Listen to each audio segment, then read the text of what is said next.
Hello sir, welcome to social post. Thank you Nihal. Sir ఇప్పుడు gas cylinders అన్ని ఇండియాలో బాగా షార్టేజ్ అయింది. సో ఇంకోటేంటంటే మన బ్లాక్ మార్కెట్‌లో కూడా 5,000-10,000 వరకు ఇప్పుడు మనం చూస్తున్నాం.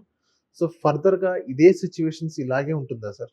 ఫస్ట్ థింగ్, ఈ shortage at this time especially domestic gas విషయంలో మాత్రం అవసరం లేదు. ప్రభుత్వం ఏంటంటే సప్లైస్ సరిగ్గా ఉన్నాయి. Most of the time proven. ఇదేంటంటే ఈ ప్యానిక్ వల్ల ఏంటంటే మీరు చూసుకుంటే ప్రతి మంత్‌కి 57 మిలియన్ ఆర్డర్స్ బదులు సడన్‌గా 87 అయిపోయాయి. ఎందుకంటే మామూలుగా ఆర్డర్స్ వచ్చేదానికన్నా గ్యాస్ ఆర్డర్ల కన్నా సడన్‌గా 50% ఎక్కువ పెరిగాయి. ఏంటంటే భయంతో. హ్మ్. అంటే ఎక్కడ అయిపోతుందో షార్టేజ్ వల్ల అందరూ బ్లాక్ మార్కెటింగ్ చేస్తూ ఉన్నారు, హోర్డింగ్ చేస్తూ ఉన్నారు, అవసరం లేకుండా కొంటా ఉన్నారు. అట్లని చెప్పి గ్యాస్ ప్రాబ్లం లేదా అంటే కమర్షియల్ గ్యాస్ ప్రొడక్షన్ ఆగిపోవచ్చు, సప్లై ఆగిపోవచ్చు. ఏదైతే ఎందుకంటే మన గ్యాస్ విషయంలో ఏంటంటే డిమాండ్ నియర్లీ ఒక 180 ఉంటే 180 మిలియన్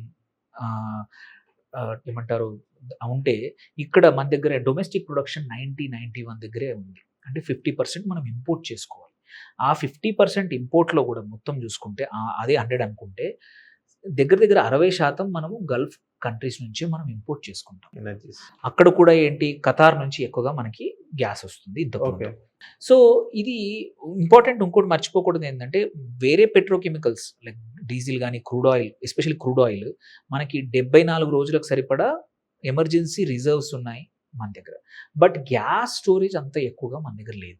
అది డిఫికల్ట్ ఆల్సో. ఏది గ్యాస్ని స్టోర్ చేయడం అంత ఈజీ కాదు. సో మీరు చూసుకుంటే ప్రపంచవ్యాప్తంగా కూడా స్టోరేజ్ గ్యాస్ అనేది ఎమర్జెన్సీగా సేవ్ చేసుకునే కంట్రీస్ కొన్నే ఉన్నాయి. జపాన్ లాంటి కొన్ని కంట్రీస్ మాత్రం స్టోర్ చేస్తున్నారు. Otherwise it's very difficult. అది ఎల్పిజి కానివ్వండి, న్యాచురల్ గ్యాస్ కానివ్వండి, it's difficult to store in huge quantity అంటే ఎమర్జెన్సీ దానికి. But that also will change now.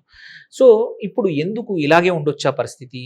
Hoarding చేసుకోవాలి లేకపోవచ్చు. రీజన్ ఎందుకంటే ఒకటి నిజం, హోర్ముజ్ జలసంధి దగ్గర మోర్ ఆర్ లెస్ చాలా మటుకు ఆగిపోయాయి. బట్ ఇరాన్తో మనకున్న సత్సంబంధాల వల్ల కొన్నిటిని షిప్స్ని వదిలేస్తూ ఉన్నారు. ఆల్రెడీ మనం ఇవాళ కూడా కొన్ని ఎల్ఎన్జీ ట్యాంకర్స్ అన్నీ కూడా వచ్చాయి.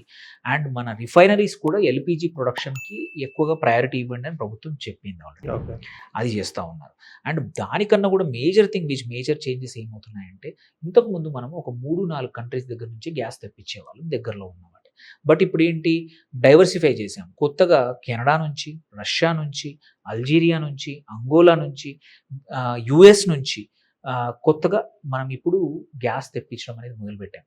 సో ఈ టెంపరీగా ఏదైతే ఉందో అది కూడా అయిపోయింది. మోరల్లెస్ ఈవెన్ కమర్షియల్‌గా భయాలు ఉండేది. ఇది హాస్టల్స్‌కి, హోటల్స్‌కి భయపడతా ఉండే. అది కూడా ఒక 1 వీక్‌లో చేంజెస్ జరగొచ్చు.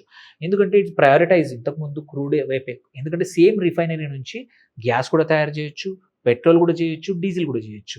పర్సెంటేజ్ ఎటువైపు అనేది ప్రభుత్వం డిమాండ్‌ని బట్టి చేస్తా ఉంటది. సో ఇలాంటి పరిస్థితుల్లో ఎక్కువగా మనకి ఇంపోర్ట్ చేసుకోలేకపోతున్నాం డైరెక్ట్ కాబట్టి కొంచెం అలొకేషన్ దానికి ఎక్కువ చేయమని ప్రభుత్వం చెప్పింది. So okay. అది జరుగుతుంది. సోర్సెస్‌ని డైవర్సిఫై చేస్తున్నాము. సో ఐ థింక్ ఒక 3-4 డేస్‌లో ఆల్రెడీ మారింది పరిస్థితి.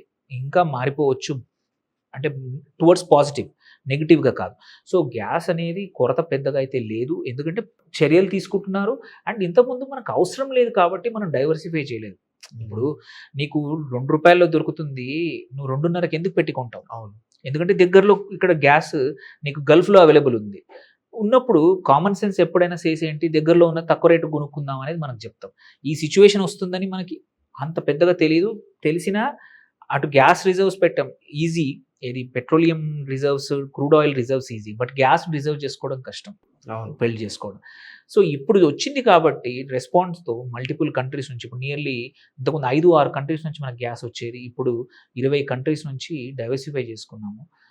కాస్ట్ ఎక్కువ అవ్వచ్చు. బట్ సప్లైకి మాత్రం ఎటువంటి ఇబ్బంది లేదని ప్రభుత్వము చెప్తోంది. అండ్ సోర్సెస్ కూడా జరుగుతూ ఉన్నాయి. కంపెనీస్ కూడా స్టార్టెడ్ ప్రొక్యూరింగ్. సో ఇదంతా భయాలు ఉండాల్సిన అవసరం లేదు. 4 గ్యాస్ సిలిండర్లు పెట్టుకుంటే పరిస్థితి ఏం మారదు. అండ్ అనవసరంగా మీరు ఉన్నది ఒకటి అవసరం ఉన్నది ఉంచుకోండి.